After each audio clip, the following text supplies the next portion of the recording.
Vuelve tu presencia. Solo quiero estar aquí a tus pies. Me envuelve este santo momento y no me quiero ir. Busco bendiciones.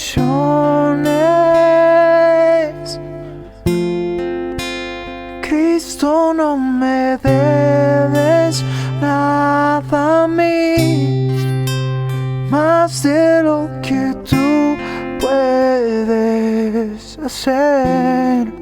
Te quiero a ti.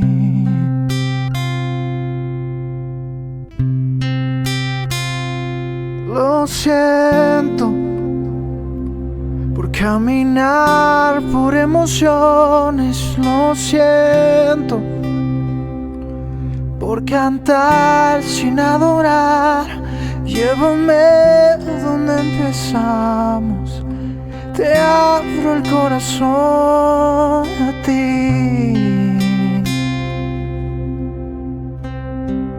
Me envuelve tu presencia.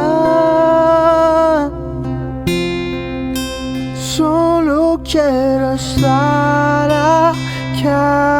tus pies. Me envuelve este santo momento y no me quiero ir. No busco bendiciones, Cristo, no me debes nada a mí, más de lo que tú puedes hacer. Te quiero a ti.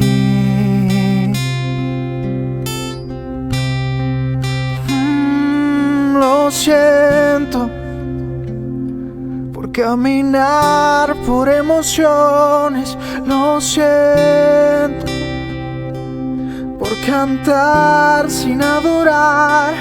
Llévame donde empezamos.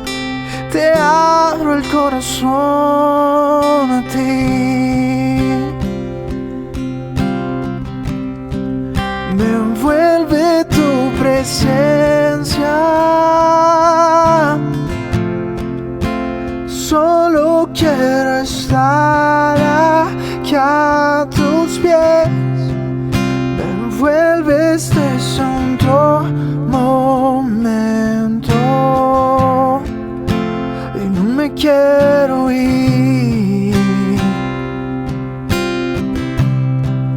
No busco bendiciones, Cristo, no me debes nada a mí, más de lo que tú puedes hacer. Te quiero a ti y nada más, y nada más, nada más que tú. Te quiero a ti y nada más, y nada más, nada más que tú. Te quiero a ti y nada más, y nada más, nada más que tú. Te quiero a ti y nada más, y nada más, nada más que tú. Te quiero a ti. Te quiero a ti, solo a ti. Vuelvo a lo que en serio importa. Te quiero a ti y nada más, y nada más, nada más que tú. Te quiero a ti y nada más, y nada más, nada más que tú. Te quiero a ti.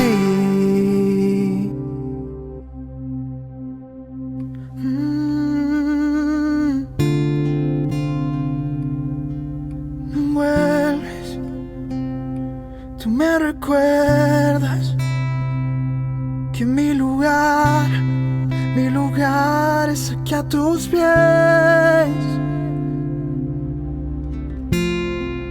Mi lugar es tu corazón. Y no me quiero ir.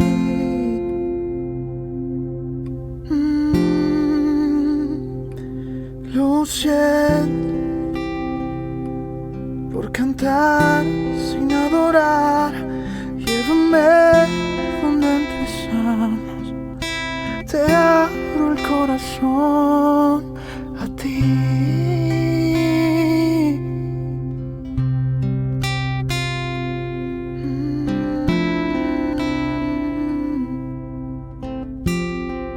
Te abro el corazón. Solo tú tú tienes la llave, solo tú tienes la llave.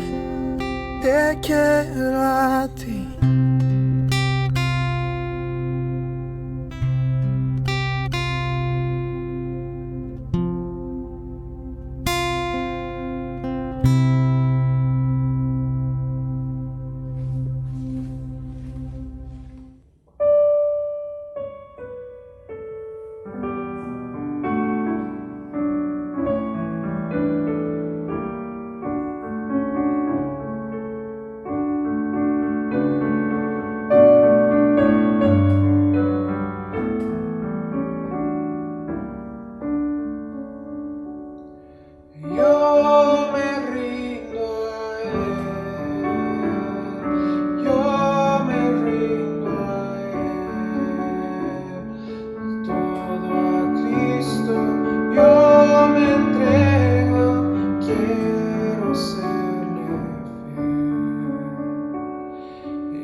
Estés solo o acompañado, a que puedas cantar esta canción como una oración y le digas: yo me quiero rendir a ti, quiero rendir mi voluntad porque sé que tú eres Señor y tu voluntad es perfecta. Me someto a tu señorío, sea bueno o malo lo que estés pasando.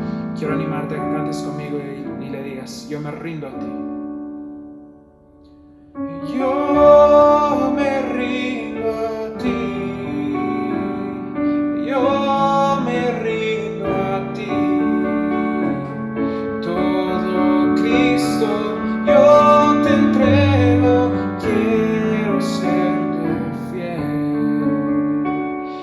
Yo me rindo a ti,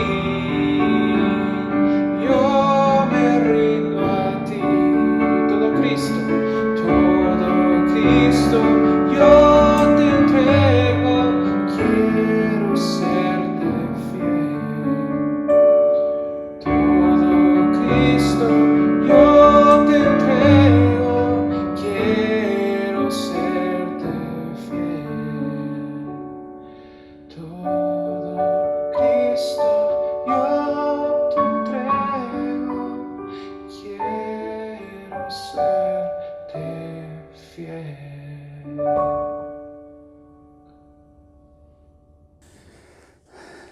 Buen tiempo, buena mañana, buen día para poder exaltar a nuestro Dios fiel y verdadero, aquel que se merece toda nuestra alabanza, toda nuestra adoración, y a Él sea la gloria en esta mañana. Gracias, Señor, por este tiempo que nos permites tener comunión, y qué mejor tener comunión a través de tu palabra, Señor, porque tu palabra, dice, es verdad, Señor. Tu palabra es el sustento para estos días, para cada uno de nosotros, que acrecenta nuestra fe, fortalece, Señor, retira nuestras debilidades para ponerlas en las fortalezas tuyas, Señor. Muchas gracias por esta mañana, por tu palabra que nos permites compartir juntos. Te agradecemos en el nombre de Jesucristo. Amén. Estaba pensando Son más o menos 4 meses que estamos alejados de los templos, de las casas donde nos reuníamos. Pero qué lindo Dios que no ha dejado de proveer para su iglesia alimento, palabra. Estos 4 meses me hace pensar de que hemos gozado mucho más de la fidelidad de Dios que en otros tiempos. Porque es aquí donde Dios ha mostrado su fidelidad, su amor con su iglesia, su perdón con su iglesia, su carácter ha ido revelando a su iglesia.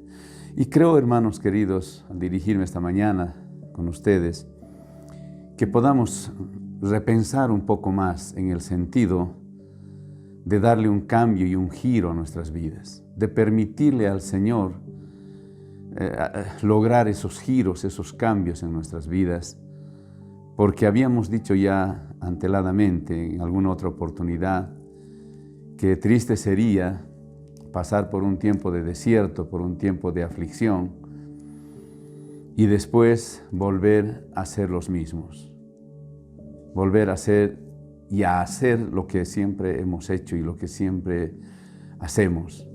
Yo creo que este es un tiempo en el cual Dios nos está queriendo meter dentro de una nueva etapa, de una nuevo lugar donde Dios quiere tener comunión con su pueblo.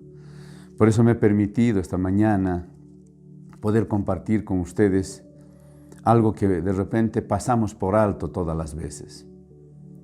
Y es el hecho de no adaptarnos, no conformarnos con ser un pueblo, con ser la iglesia que está cómoda, que está tranquila, sino al contrario, ser una iglesia en este tiempo a ser desafiado. Y yo creo que el Señor está llevándonos en realidad a esto.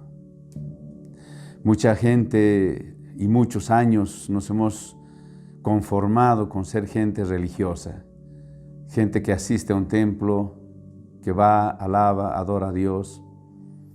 Pero los demás días hemos hecho las cosas conforme nuestro criterio, conforme nuestro pensamiento, conforme nuestras opiniones, y hemos dejado de lado a Dios. La iglesia desde un comienzo siempre fue así, y el Señor tuvo que hacer varios altos para hacerse escuchar con su pueblo, para hacerse ver con su pueblo. Pero pasó eso, que llegado el momento, el pueblo siempre arrodillado delante del Señor, pero pasada la situación difícil, ha vuelto a sus mismas andanzas. Y yo quiero llegar esta mañana a todos y cada uno de ustedes, y para mí mismo, el poderme alinear a este algo nuevo que está viniendo, que en realidad ya ha empezado y que en realidad está viniendo para la iglesia. Algo nuevo, algo fresco. Algo que diga, Señor, ahora me quiero someter plenamente a tu voluntad. Ya no quiero ser una persona religiosa más, ya no quiero ser un cristiano más. Lo que yo quiero ahora ser es un siervo, alguien que te sirva de verdad. Y usted sabe, mi hermano, que para servirle a Dios hay que servirle en sus estándares de Él, no en los nuestros. Muchas veces nosotros hemos servido, si lo hemos hecho a Dios, lo hemos servido en nuestros estándares, de acuerdo a nuestras formas. Y esto es lo que ha ido debilitando la iglesia, porque hemos ido perdiendo la esencia y la fuerza del Espíritu Santo y más nos hemos adaptado a un mover más humano, más emocional, más sentimental, y no a un mover más espiritual. Por eso que yo vi conveniente y he pedido al Señor que nos guíe en esta mañana de poder compartir acerca de lo que significa el libro de Corintios, primera, segunda de Corintios. Está descrito y está visto de que el Señor ha provisto de esta palabra a la iglesia para este tiempo, mostrándoles de que lo que hacíamos no era un camino que agradaba a Dios plenamente, sino que ahora Dios quiere meternos en un camino mucho más excelente, en un camino donde lo que hagamos, lo que digamos, lo que llevemos adelante en cualquier proyecto para la iglesia esté plenamente alineada a lo que Él quiere hacer. Yo siento, y no sé si usted comparte lo mismo conmigo, que este es un tiempo en que el Señor nos ha parado, nos ha detenido para hacerse una vez más escuchar, para hacerse entender con su pueblo que lo que Él está buscando es diferente probablemente a lo que estábamos haciendo nosotros. Y para esto está en el libro de Corintios, en el capítulo 3, 2 Corintios, en el capítulo 3, hablándonos acerca de lo que son los ministros del nuevo pacto. Usted entiende, mi hermano, ya de que hablar del nuevo pacto es saber que también había un antiguo pacto. El antiguo pacto estaba basado en la ley. El antiguo pacto es el Antiguo Testamento. En cambio, el nuevo pacto al cual el Señor nos ha metido a partir de su muerte en la cruz y su resurrección, y cuando vino el Espíritu Santo en Pentecostés, nos ha metido en un nuevo pacto desde aquella oportunidad. Pero aún dentro de ese nuevo pacto, me parece muchas veces, hermanos, que hemos estado viviendo en un antiguo pacto. En un antiguo pacto donde las formas, donde las leyes eran las que gobernaban, y nos ha costado mucho poder entrar en algunas facetas de nuestra vida cristiana en un nuevo pacto. Dios quiere un nuevo pacto. Dios quería siempre un nuevo pacto. Desde la caída de Adán y Eva en el Génesis, en el Edén, desde la caída, el Señor siempre tenía en su mente, en su corazón, rescatar lo que se había perdido con Adán y Eva. Y para eso envió a su Hijo Jesucristo, para rescatar lo que se había perdido, lo que habíamos perdido, lo que la iglesia había perdido con Adán y Eva, se iba a recuperar, se iba a redimir por Jesucristo, nuestro Señor y Salvador. Ya tenía el plan perfecto. Y de tal forma, el Señor a partir de aquello nos dice que debemos vivir en un ministerio de nuevo pacto, donde ya no es la que domina la ley, aunque por esto no vamos a decir que la ley no hay, porque el Señor Jesucristo mismo dijo de que Él no había venido a abrogar o a eliminar la ley, sino había venido a cumplirla.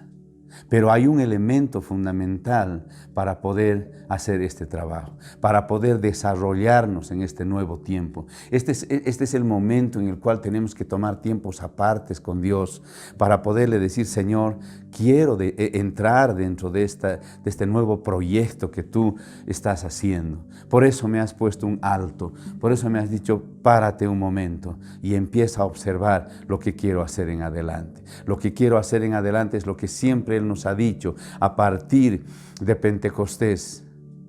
El Señor dijo: os enviaré a un nuevo Consolador, os enviaré al Espíritu Santo, Él los va a guiar a toda verdad. Entonces, hermano, yo quiero esta mañana que podamos salir de esto y podamos adentrarnos en esta perspectiva que es mucho más excelente de repente de la que hemos estado viviendo equivocadamente. No vamos a decir que todo está mal, no, pero hay cosas que han ido influyendo y que han ido distorsionando el mover genuino de Dios en las iglesias. Ha habido cosas que han ido malogrando algunas cosas importantes que Dios quería resaltar. Pero ahora es el tiempo. Ahora es el tiempo. Y por eso que el Señor domingo a domingo, día a día, no hace faltar su palabra. Su palabra está en cada uno de nosotros y hay pastores todos estos domingos que nos han estado compartiendo palabra viva, eficaz y verdadera.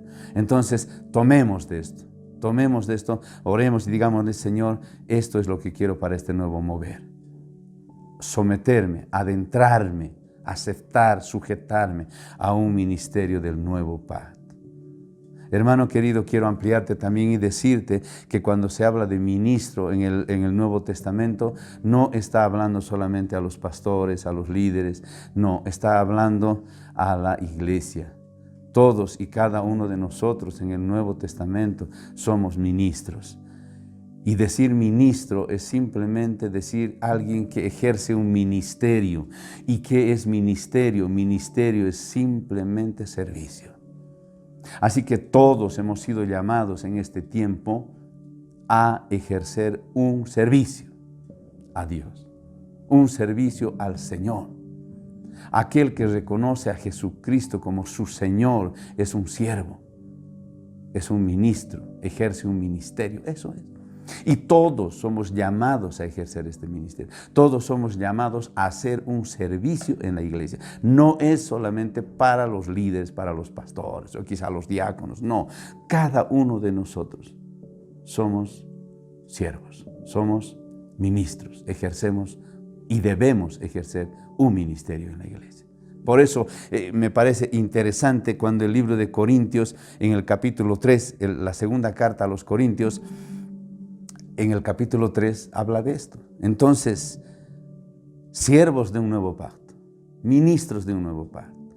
¿Cuáles son las características de los ministros del nuevo pacto? ¿Cómo deberían ser los ministros del nuevo pacto? Así que estás dentro de esto, hermano. No te vas a poder excluir esta mañana y decir esto no es para mí, no es para ti. Porque un elemento que hay que resaltar fundamental es el servicio. Hablar de servicio es dos posiciones cuando el Señor dice o sirves o no sirves. Hay dos opciones, no hay otra, no es a medias. O sirves o no sirves. Y usted sabe, hermano querido, y muchas veces lo hemos repetido, ¿qué haces con algo que no sirve? ¿Qué haces tú en casa con algo que no sirve? Lo retiras, lo echas, lo desechas. Pero si sirve, lo retienes, lo guardas, porque sirve. De la misma manera, el Señor nos está diciendo, esto es servicio, y o me sirves o no me sirves. Ahora yo pregunto, ¿quién estaría excluido aquí? Ninguno, porque todos servimos. Porque todos servimos. Esa es la clave. Entonces, cuando habla 2 Corintios en el capítulo 3, los primeros versículos del 1 al 5, no vamos a leer todo, usted lo puede leer con calma, este capítulo, el capítulo 3 de 2 Corintios. Los primeros 5 capítulos, o los 5 versos primeros, del 1 al 5, está haciendo simplemente énfasis. Yo voy a ir sintetizando esto, pero está haciendo fundamentalmente, está ejerciendo algo que tiene que tocar nuestro corazón. De que la ley, cuando le fue dado a Moisés en el monte Sinaí, ¿usted se acuerda? La ley estaba grabado en tablas de piedra, ¿usted sabe? Y dice que estaba grabado los mandamientos de la ley de Dios en tablas de piedra. Ahora, los versículos del 1 al 5 están resaltando fundamentalmente que estas escrituras, que las escrituras, que los mandamientos de Dios ya no están grabados en tablas de piedra, ya no es externo, hermano. Para un ministro del nuevo pacto, las ordenanzas, los decretos de Dios tienen que estar grabados en nuestro corazón. Ya no es externo, ya es interno. Ya no es que yo voy a ver la ley de aquí para allá, está colgado en aquella pared o está colgado en aquella otra pared. No, sino el Señor está dándonos énfasis de que ahora los mandamientos de Dios, las ordenanzas de Dios tienen que estar grabadas en las tablas de nuestro corazón. O sea que esto ahora es interno, ya no es externo. Aprendamos a vivir así como ministros de un nuevo pacto, de que las ordenanzas de Dios están metidas aquí adentro. Ya no necesito que alguien venga, que alguien me lo recuerde, que alguien me diga lo que tengo que hacer o lo que no tengo que hacer, sino que ya está intrínsecamente metido aquí dentro de mi corazón. Y al estar aquí metido en mi corazón, donde yo vaya, hermanos queridos, o donde tú vayas, vas a llevar esto.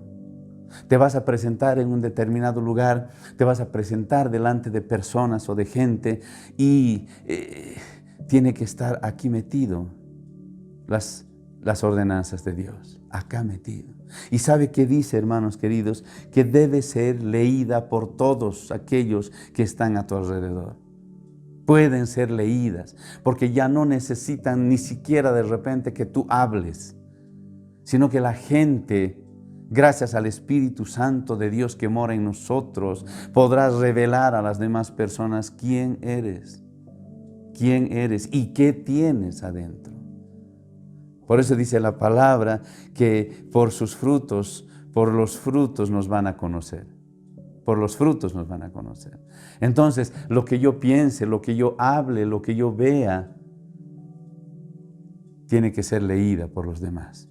Y tienen que reconocer esa autoridad, no mía, no tuya, sino la autoridad de Dios.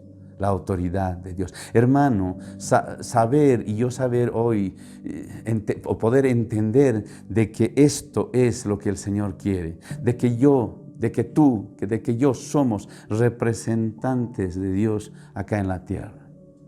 Esas cartas están escritas en nuestros corazones. Las Escrituras deben estar metidas en nuestros corazones y tiene que ser leída por los demás, que te ven y que te miran. Entonces, los primeros 5 versículos están hablando de esto. Te voy a recordar cada pasaje que leamos. Tú eres un ministro, tú eres un siervo, tú ejerces un ministerio para Dios. Y por tanto, los mandamientos, las ordenanzas de Dios tienen que estar en tu corazón, tienen que estar metidos acá adentro, ¿sí? Usted sabe que el corazón habla de los sentimientos del alma, habla de los sentimientos de nuestra propia voluntad, de nuestras emociones. Todo esto tiene que estar impregnado de Dios para que tus emociones, para que tus sentimientos, para que tu voluntad estén alineadas a la voluntad, al sentimiento de Dios.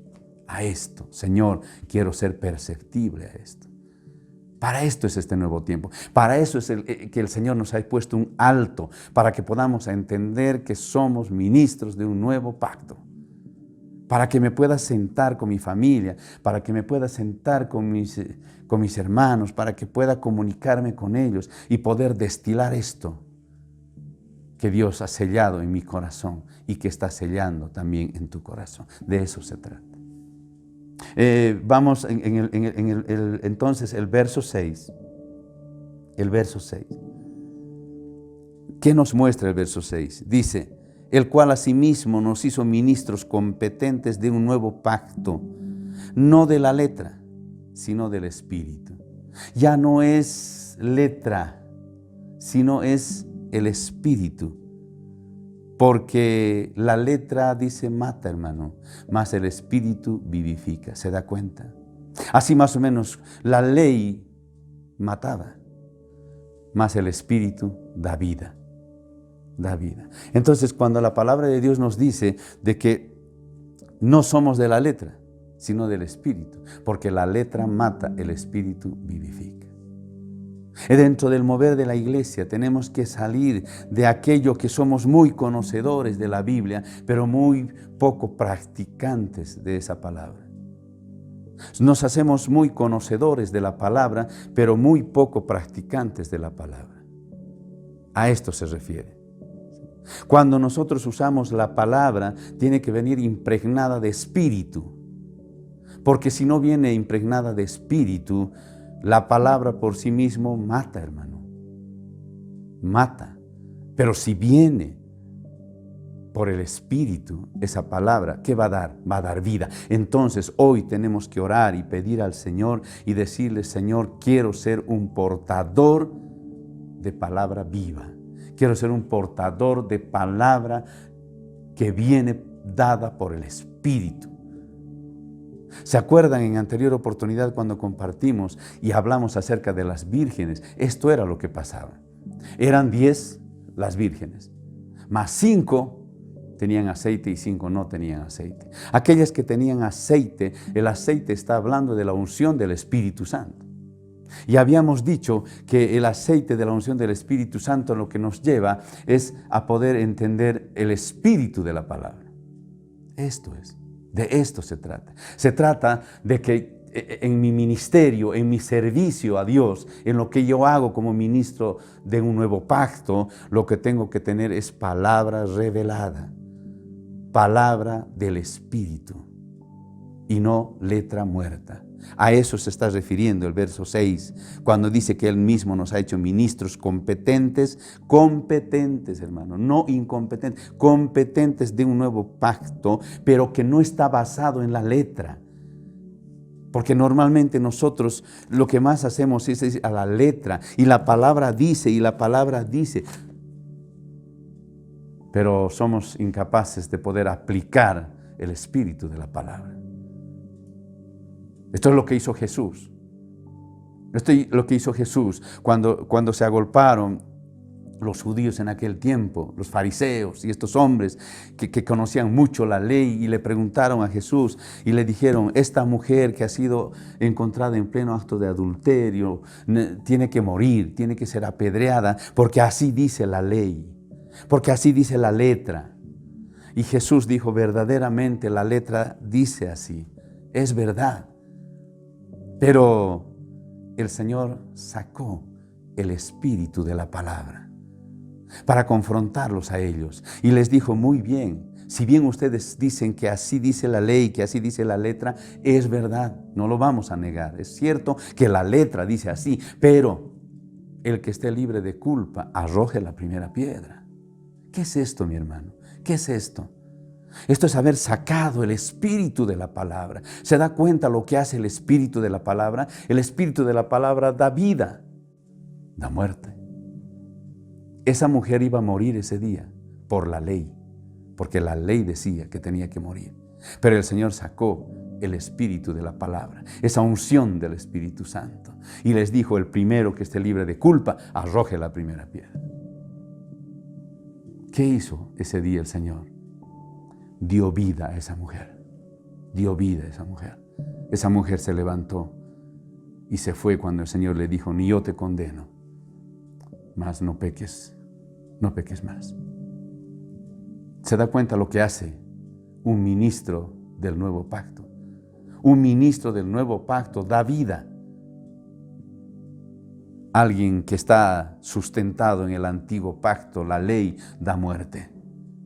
Y el Señor nos dice, como ministros de un nuevo pacto, que aprendamos a vivir por el Espíritu y no por la letra. Eso es el verso 6. ¿Qué dice el verso 7? El verso 7 dice: y si el ministerio de muerte grabado con letras en piedras, está hablando de las tablas donde fueron escritas los mandamientos, fue con gloria. Claro que sí, hubo mucha gloria, tanto que los hijos de Israel no pudieron fijar la vista en el rostro de Moisés a causa de la gloria de su rostro, la cual había de perecer. ¿Qué está diciendo entonces? Esa gloria que fue reflejada en el Sinaí cuando Moisés bajó con los mandamientos escritos en tablas de piedra, fue con gloria, hubo gloria. A tal forma la gloria que dice que el rostro de Moisés brillaba y tuvo que ponerse un velo. ¿Sabe por qué? Tuvo que ponerse un velo sobre el rostro porque esa gloria iba a perecer, era pasajera. Entonces eso quiere decir que cuando hablamos de ministros del nuevo pacto, estamos hablando de una gloria que es para siempre. No va a perecer como la de Moisés. Hermano, estamos llamados a una mayor gloria. Con razón, Ageo, en el capítulo 2, verso 9, dice: la gloria de la casa postrera será mayor que esta primera. Cuando se refiere por la fiesta de los tabernáculos al templo de Salomón. Esta gloria que ustedes ven en el templo de Salomón, antiguo pacto, es leve en relación a la nueva gloria, a la gloria postrera que ustedes van a ver y van a vivirla, a esa gloria postrera. Esta es mayor. Esta es mayor. Y está hablando de un nuevo pacto. Está hablando de la gloria, donde dice que la casa somos nosotros. Ya no es el templo, ya no es una casa hecha de piedra, de barro, de ladrillos. No, ya no. Somos nosotros el templo. Esa va a ser la gloria postrera. Esta es la gloria en la que estamos viviendo en la medida en que nosotros realmente nos movamos como casa de Dios. dejándole al Espíritu Santo morar en nosotros y haciendo su voluntad para poder decir, estoy viviendo en el Espíritu. Hermano querido, vivir en el Espíritu es simplemente dejar que el Espíritu Santo haga su voluntad en mi vida como Él le plazca. Eso significa. Para que uno no diga, ¿y qué es vivir en el Espíritu? Seguramente voy a tener que ir hasta el tercer cielo y bajar de allá. No, no, no. Simplemente es dejar desarrollar el Espíritu Santo en tu vida. Porque Él es el dueño de esta casa. Y esta casa, la gloria de esta casa, esta postrera será mayor que la primera. Entonces, el verso 7 está hablando de eso. Está diciendo en el verso 7 que entonces había un ministerio de muerte. El Antiguo Testamento era muerte, hermano. El Antiguo Testamento era muerte. Ahora, yo quiero aquí resaltar algunos elementos. ¿Cuánta gente, cuán parte de la iglesia hoy en día todavía vive un Antiguo Testamento? Todavía está adentrado dentro de lo que es la ley.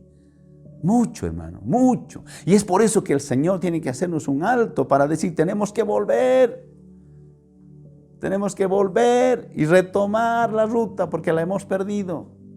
La hemos perdido. Entonces, dice, el verso 7 lo que resalta nos dice que el Antiguo Testamento nos conlleva como un ministerio de muerte. El Antiguo Testamento era muerte porque no había poder que capacitara a los demás para vivir según sus preceptos. Lógico.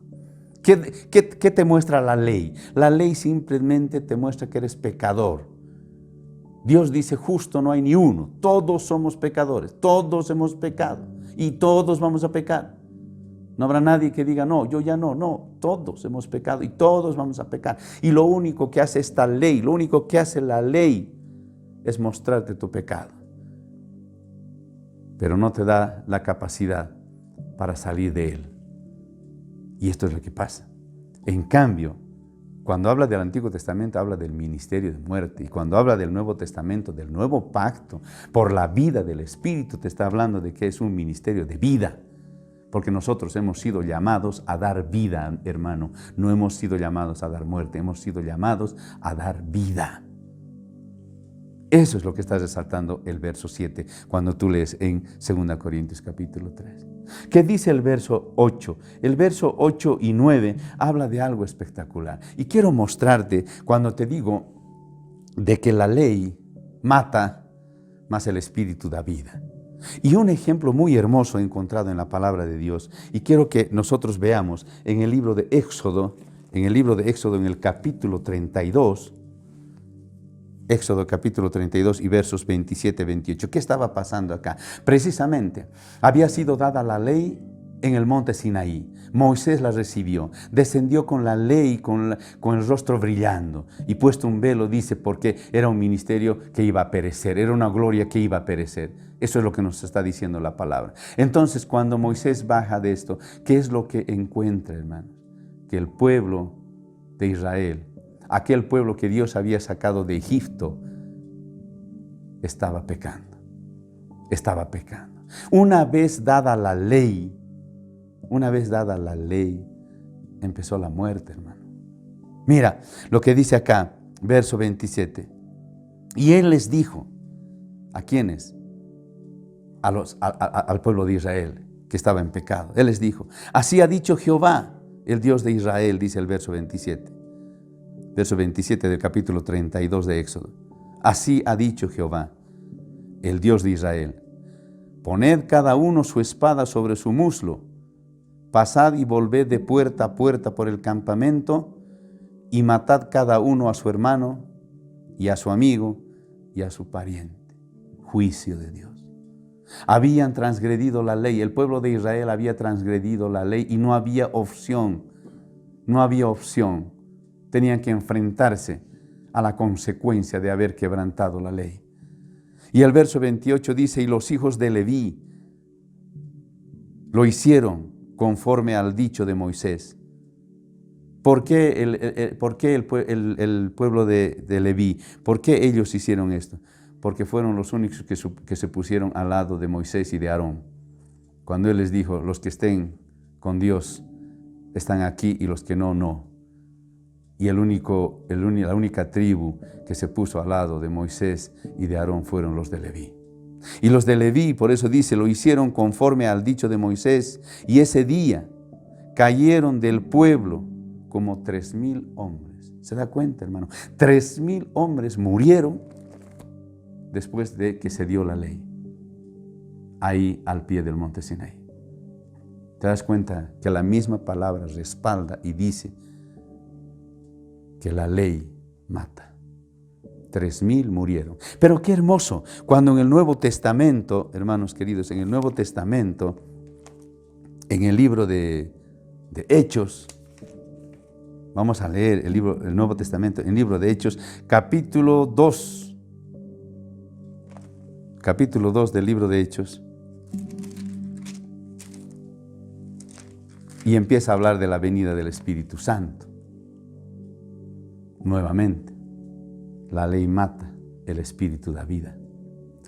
Viene Pentecostés y está relatando de los versos 14 al 42 en el libro de Hechos la venida del Espíritu Santo, el cambio.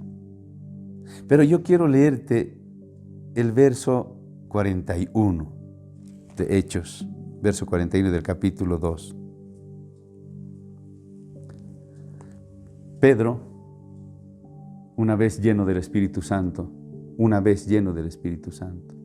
nuevo pacto, ministerio de vida,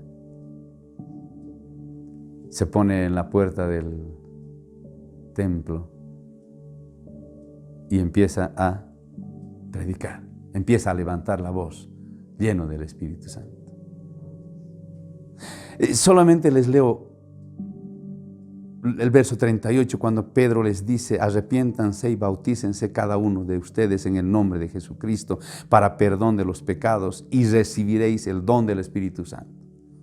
Porque para vosotros, dice el verso 39, es la promesa, y para vuestros hijos, y para todos los que están lejos, para cuantos el Señor nuestro Dios llamare. Y con otras muchas palabras testificaba y les exhortaba, diciendo: sed salvos de esta perversa generación.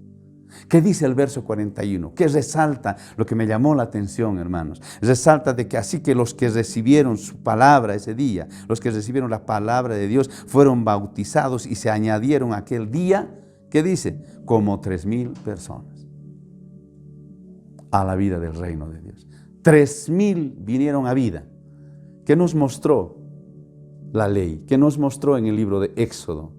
Después de que fue dada la ley y el pueblo pecó, 3,000 murieron. Acá el libro de Hechos nos está mostrando que 3,000 vinieron a la vida. Una forma más de poder decir, una manera más de cómo el Señor nos está revelando de que como ministros de un nuevo pacto tenemos que pararnos dentro de lo que es el Espíritu que da vida y no dentro de la ley que da muerte.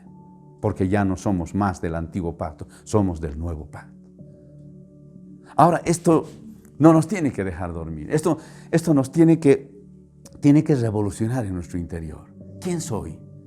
¿Soy un ministro del antiguo o soy un ministro del nuevo pacto? Aquí está la clave, hermano. 3,000 personas murieron cuando la ley fue dada, pero 3,000 fueron redimidas cuando fue dado el Espíritu.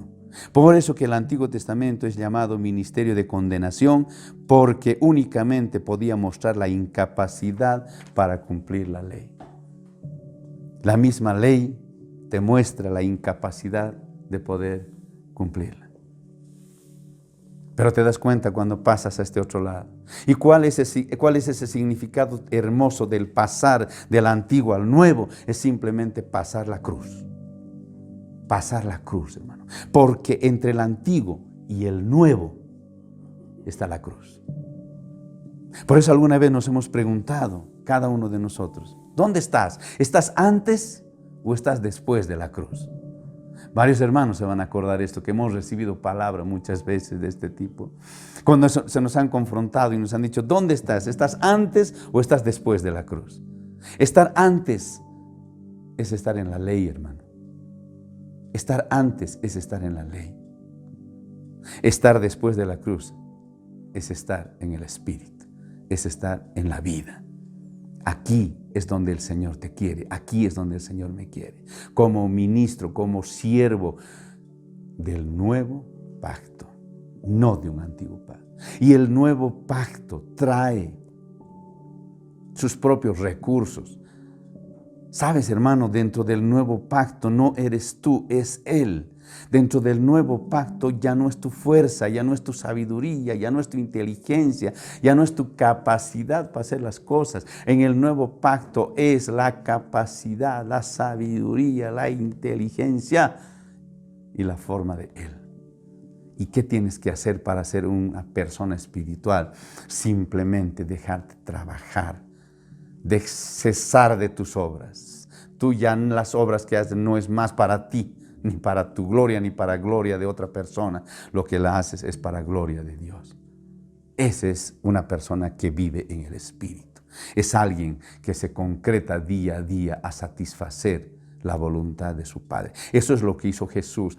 Eso es lo que hizo el apóstol Pablo, a pesar de circunstancias, a pesar de adversidades, a pesar de persecuciones. Él siempre reflejaba la gloria de Dios, porque no era él, era el Espíritu de Dios en Pablo quien hacía todas estas cosas. Hermano, te vas a dar cuenta, cosas extraordinarias, cosas maravillosas puedes hacer si es que el Espíritu Santo mora en ti y si te dejas desarrollar por Él y si te dejas trabajar por Él. Ya no tú mismo vas a decir, pero yo no soy capaz de hacer esto. No viene de mí. Yo nunca fui entrenado para hacer esto. Pero si lo hice, es que en realidad no he hecho yo esta obra, sino es Dios quien la ha hecho a través de mí. Ese es un ministro del nuevo pacto.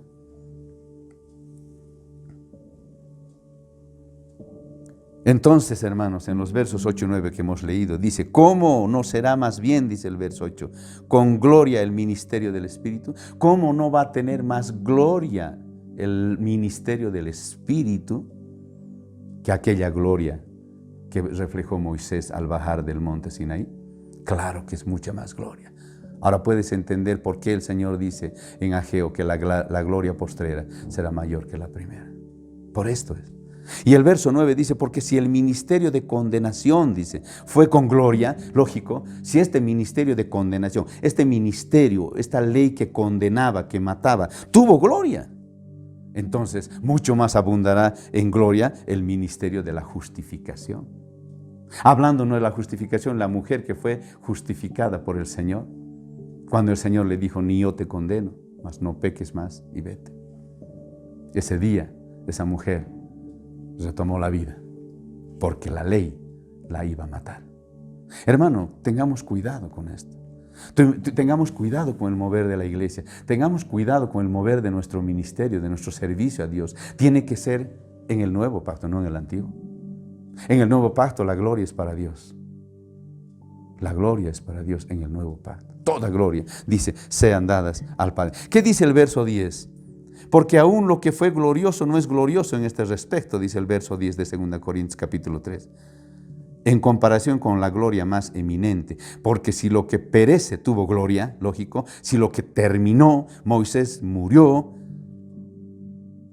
Moisés pasó, pereció, mucho más glorioso será lo que permanece. ¿Qué es lo que permanece? La casa postrera permanece para siempre.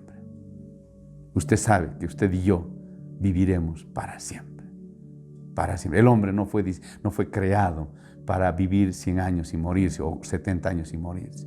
El Señor dijo que éramos para siempre, éramos eternos, porque después de la muerte está la vida, la resurrección en Cristo Jesús y la vida eterna. Eso es. Entonces esto va a tener más gloria.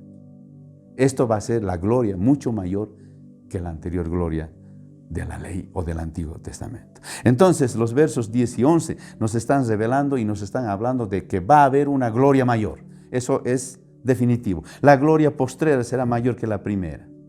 Esta gloria mayor se relaciona, dice, con la fiesta de los tabernáculos, que es justamente cuando hablamos del templo de Salomón. Las características del templo de Salomón que nos mostró en aquel tiempo son las características a doble y a triple unción las que van a venir en la casa postrera. El avivamiento de la iglesia postrera, escuche mi hermano, el avivamiento de la iglesia postrera va a retener su gloria, no es que se va a fugar, sino va a retener su gloria y se parecerá a la iglesia gloriosa en el cielo. Proyección a la iglesia gloriosa en el cielo, eterno, para siempre. Qué hermoso. Eso está hablando los versos 10 y 11 de 2 de Corintios. El verso 12 dice, así que teniendo tal esperanza, entonces, si tenemos tal esperanza, usamos de mucha franqueza, dice la palabra. Y no como Moisés, dice el verso 13, que ponía un velo sobre su rostro, para que los hijos de Israel no fijaran la vista en el fin de aquello que había de ser abolido. Para eso. Ahora puedo entender por qué Moisés llevaba un velo en el rostro. Para que la gente no pusiera sus ojos en esa gloria, porque esa gloria iba a, si quiere ser, eliminada, abolida, desechada. Fue para su tiempo una gloria, pero viendo que la gloria postrera en adelante iba a ser mucho mayor, entonces esta quedaba un poco inutilizada. Por eso que los versos 12 y 13 nos habla de la esperanza. Entonces, así que tenemos una esperanza. Tenemos una esperanza. Tú y yo, como ministros de un nuevo pacto, tenemos una esperanza. Hay un gran avivamiento, hermano. Hay un gran avivamiento que está por venir. Estamos adentrándonos dentro de un avivamiento. Alguien podría decir, ¿cuál avivamiento?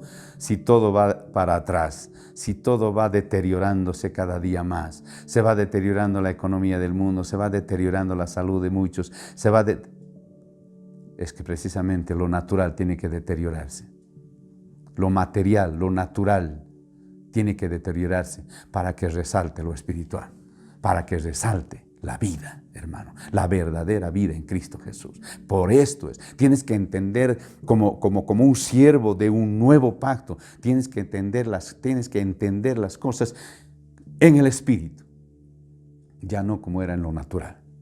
En lo natural parece todo un desastre, pero en lo espiritual es la gloria que estamos empezando a vivir. No te olvides, hermano, que cuando Jesús, nuestro Señor, estaba siendo crucificado, ahí en el Gólgota, en el monte de la calavera, nunca me olvido de esas palabras, cuando Él estaba siendo crucificado y cuando estaba muriendo en la cruz, era un desastre todo. Las mujeres lloraban, la gente se compungía. Hay muchos que todavía vociferaban e insultaban al Señor. Era todo un caos, era todo un desorden. Alguien podría decir, era toda una lástima. Mas lo que Dios estaba viendo del otro lado era una gran gloria. No te olvides, hermano. Porque a partir de ese momento, con la muerte de Jesucristo y su pronta resurrección, venía la vida para todo aquel que creyera en Jesucristo. Y Dios estaba viendo esa faceta. Él estaba viendo la gloria postrera. La gente que estaba dentro de lo natural estaba simplemente viendo todo como una desgracia. Así que este tiempo, como ministro de un nuevo pacto, lo que tú tienes que ver en este tiempo, a pesar de todas las adversidades y circunstancias que estamos viviendo, lo que tú tienes que ver, lo que está detrás del velo, si quieres llamarlo así. Porque detrás del velo está la presencia de Dios, detrás del velo está la presencia del Espíritu Santo que te va a revelar la gloriosa situación de la iglesia en el tiempo venidero. Esa casa postrera que tendrá mayor gloria. Esa es nuestra esperanza. Los versos 2 y 13 te llevan a eso. Esa esperanza tenemos. Por eso dice, hay un gran avivamiento que está por venir, pero no como la gloria en el rostro de Moisés, la cual tenía puesto un velo, anunciando que su pacto finalizaría. En realidad, estaba diciendo, aquí termina el antiguo pacto y vamos a entrar a un nuevo pacto a partir de esto que se confirma en Pentecostés cuando es derramado el Espíritu Santo sobre la iglesia. ¿Cuál estás viendo? Hermano, quiero desafiarte en esta mañana. En esta situación adversa, ¿qué estás viendo? Ese es un buen parámetro para poder ver dónde te estás ubicando. Estás viendo una gloria. Esto nos va a ubicar dentro de un perfecto nuevo pacto, hermano. Los versos 14 y 15 vamos terminando. Pero dice el verso 14, pero el entendimiento de ellos se embotó, dice. Porque hasta el día de hoy, cuando leen el antiguo pacto, les queda el mismo velo no descubierto, el cual por Cristo es quitado. El único que arranca ese velo, el único que quita ese velo, es Cristo Jesús mismo. Tenemos que pedirle y decirle, Señor, si estoy mirando mal, si estoy mirando desenfocado, estoy en otra cosa, es porque tengo un velo puesto que no me deja ver lo que en realidad estás haciendo. Quítamelo. El único, por la fe en Jesucristo, es aquel que viene y te quita el velo. Por eso el verso 15 dice, y aún hasta el día de hoy, cuando se lee a Moisés, el velo está puesto sobre el corazón de ellos. ¿Te acuerdas? ¿No te haces recuerdo esto cuando los judíos le dijeron al Señor, ¿quién eres tú? No tienes ni 50 años y dices que has conocido a Moisés. Porque Jesús habló de Moisés y ellos dijeron, ¿cómo puedes hablar de alguien que no conoces? No tienes ni 50 años, Señor, y dices que conoces a Moisés. Y el Señor les dice, de cierto les digo que antes que Moisés hubiese, yo soy. Hermano, te digo con todo mi corazón, no caigamos en ese error. No caigamos en el error de lo que cayeron los judíos allá en aquel tiempo. Increíble. ¿Quién te crees? No tienes ni 50 años y dices que conoces a Moisés. ¿Por qué? Porque el velo estaba puesto, hermano. El velo tenían todavía puesto ellos. No había sido quitado ese velo. Pero qué lindas las palabras de Jesús. De cierto les digo, que antes que Moisés fuese, yo soy. Wow, hermano, nos tiene que hacer pensar. Nos tiene que hacer pensar. Si yo quiero servir al Señor, si yo quiero servirle al Señor, si yo quiero ejercer un ministerio, quiero ser un ministro del Señor, tengo que tener características personales de Cristo. Por eso decía la palabra al comenzar. Estas cartas, estas letras que están escritas, tienen que ser leídas por los hombres. Esto es lo que tienen que leer los hombres. Ya no necesito cartas de recomendación. Versos 14 y 15 dicen esto. Estaban embotados por la letra. Para ellos era mayor énfasis la letra. Mire, dice, estaban más preocupados por la letra de la ley que por aquel que les dio la ley. ¿Por qué? Porque en esa instancia, cuando el Señor Jesucristo fue crucificado y iban a entrar al día de reposo, se deshicieron del cadáver. Dice, para no quebrantar la ley, porque ustedes saben que no se podía hacer ninguna obra el día de reposo. Así que tuvieron que retirar al Señor Jesús antes de la caída del sol, dice, porque los judíos temían violar su ley. Temían violar su ley. Estaban temiendo a la ley y no importaba de aquel que había dado la ley. Hermano, me parece ver que muchas veces, como dice la palabra, estamos colando el mosquito y se nos está pasando el camello. ¿No te das cuenta que muchas veces hemos estado en situaciones de este tipo, queriendo colar lo más pequeñito, pero por atrás se está pasando algo más grande? Esto es.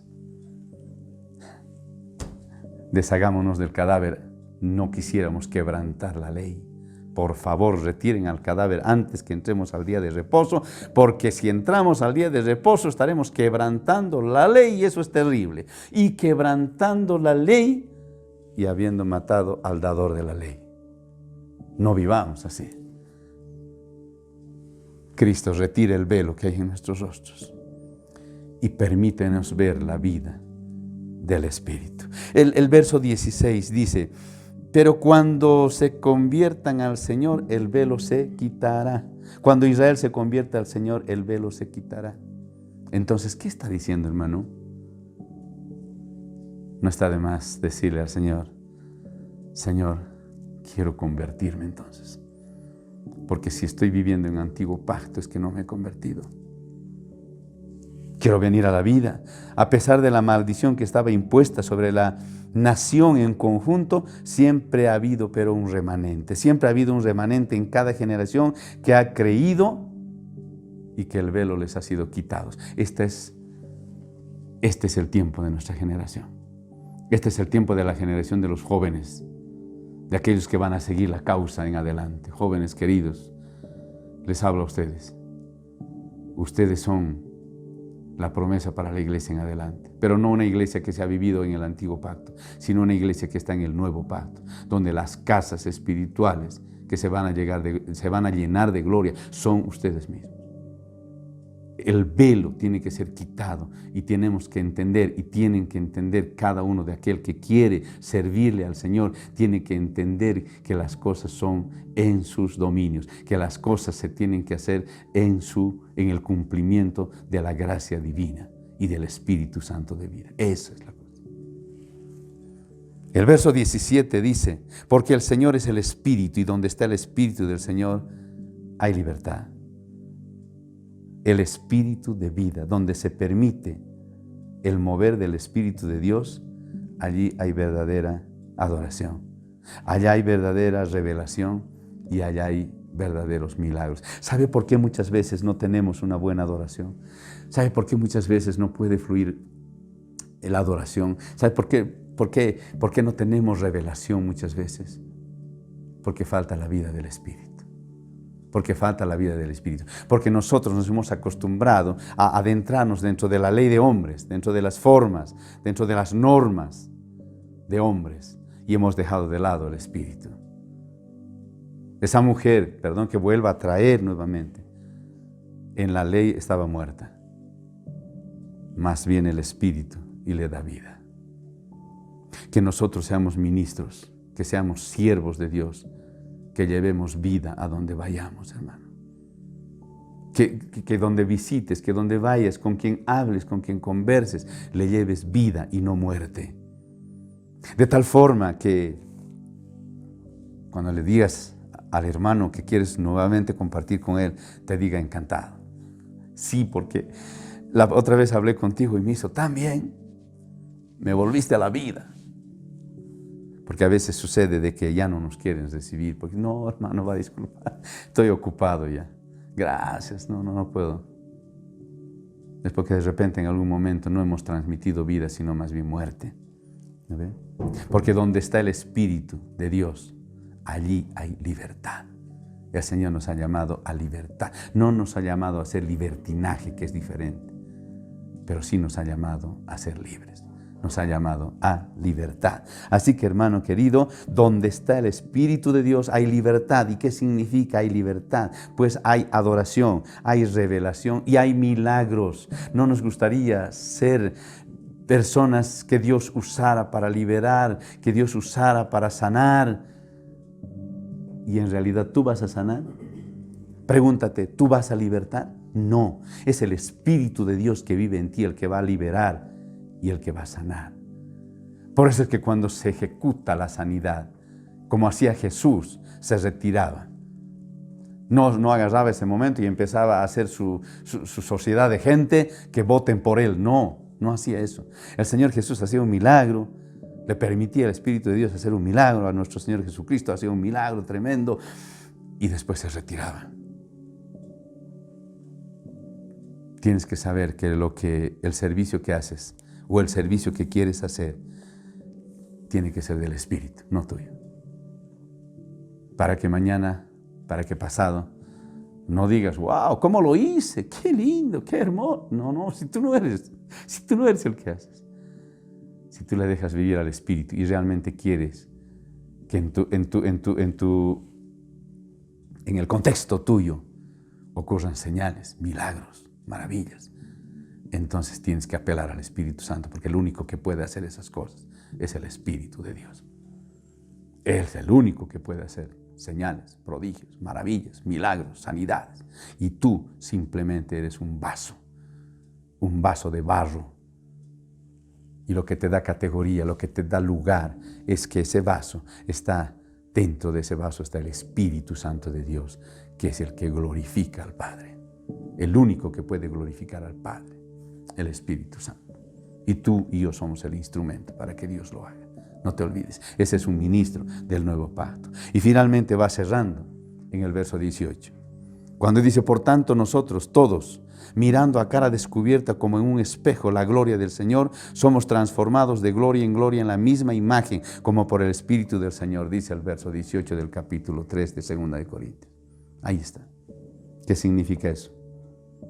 Nos volvemos como aquello que adoramos. Somos cambiados en la medida en que Cristo se revela a nosotros. ¿Te das cuenta? ¿Quieres crecer? ¿Quieres cambiar? Es en la medida en que le permitas a Cristo tomar posesión a veces del trono que nosotros nos hemos ocupado. Me siento a veces que en el trono de mi corazón estoy sentado yo mismo. ¿Sabes qué significa eso? El yo, el egocentrismo. Yo soy importante, yo soy el importante. No, tú no eres el importante. El importante es el Espíritu Santo de Dios que mora en ti. Él es importante. Y en la medida que esto vaya tomando volumen y vaya siendo revelado en tu interior, será en la medida en que tu carácter, tu forma de vivir, tu forma de pensar, tu forma de sentir, se vaya transformando. Si seremos en esa medida, seremos cambiados, seremos mudados a la medida en que Cristo se revele en nuestras vidas. Así que, hermano, wow, estoy desafiado. Y yo quiero que tú también te desafíes. Si no, vamos a tener que lamentar y decir, hemos pasado un tiempo tan difícil con esto de la pandemia, donde el Señor nos ha aislado por 4, 5, 6 meses, yo no sé qué tiempo, pero es el tiempo necesario y el tiempo está en las manos de Dios. ¿Qué tiempo es necesario? Dios lo sabe. Pero no quisiera terminar todo esto, salir de toda esta situación y volver a lo mismo, a seguir siendo un ministro del antiguo pacto. No. Si salimos, si Dios nos permite salir, mis hermanos, si Dios nos da la gracia y en su favor, apliquemos lo que la palabra de Dios dice. Volvamos a donde Dios quiere. Volvamos del camino, porque en algún lado nos hemos salido de la línea, nos hemos retirado y el Señor está queriendo volvernos. Para eso nos ha detenido, para que repensemos la cosa. Para eso nos da la palabra de Dios, para que podamos asimilarla y para poder decirle en esta mañana, Padre, te damos gracias por tu palabra. Y gracias por desafiarnos, Señor. Para nosotros como hombres es más fácil estar en lo mismo, porque ya lo conocemos, porque ya lo sabemos, porque ya sabemos qué hacer, ya sabemos qué decir. Y para nosotros a veces es más cómodo y más fácil simplemente estar ahí. Pero tú nos estás llevando a mayor desafío. Tú estás queriendo que pasemos, Señor, al otro lado de la ribera, al otro lado del mar, donde hay vida, donde hay esperanza. Y esa es la vida del Espíritu, Señor. La vida del Espíritu. Lo que tenemos que hacer nosotros ahora es menguar nosotros para que Cristo crezca en nosotros. Y la mejor manera de poder desarrollar un ministerio excelente para ti, Señor, es dejándonos guiar por tu Espíritu, porque esa es su función. A eso vino el Espíritu Santo. Tú, Señor Jesús, lo dijiste. Es necesario que yo me vaya, pero les enviaré al otro Consolador, aquel que les guiará a toda verdad. Y este tiempo es el ministerio del Espíritu Santo. Este tiempo, el nuevo pacto, llamado también en la palabra como el ministerio del Espíritu, es el que tenemos que tomarlo, Señor, como una bandera, Señor, y avanzar hasta que cumplamos tu agradable y perfecta voluntad, así como lo hizo el apóstol Pablo. Gracias, Padre, por exhortarnos esta mañana. Gracias por animarnos y queremos adentrarnos en esta vida del Espíritu que es hermosa. Simplemente tenemos que decir en este día, sí quiero, sí quiero. Anímate, hermano, y dile, sí, Señor, yo no sé cuán difícil va a ser todo esto, ni cuán complicado va a ser, pero aquí estoy. Quiero cumplir tu agradable y perfecta voluntad y quiero ser un verdadero ministro del nuevo pacto. En el nombre de Jesús. Amén. Amén.